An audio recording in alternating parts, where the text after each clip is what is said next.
Hello everyone, তোমরা সকলে কেমন আছো? আশা করি সবাই ভালো আছো। আমিও খুব ভালো আছি। তো এখন এই যে রেডি হয়ে রাস্তায় চলে এসেছি, রাস্তায় এসে দাঁড়িয়ে আছি। মামার পাপা বাইকে করে নিয়ে আসলো। এবার এখান থেকে একটু উবের করে নেবো। উবের করে এবার কোথায় যাচ্ছি বলো তো? এই মাসির বাড়িতে ঘুরে এসে আবার মাসির বাড়িতে যেতে হচ্ছে।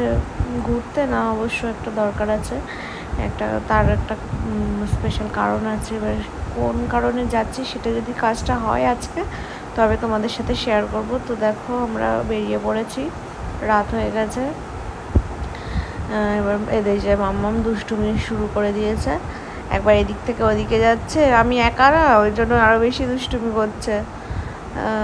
এবার কোনো সময় জানলা দিয়ে মুখ বের করে দিচ্ছে, এই যে তারপরে জোর করে এনে কোলে বসিয়েছে, এই যে আবার দুষ্টুমি করছে। ওকে, তোমরা সবাই ভালো থেকো, টাটা।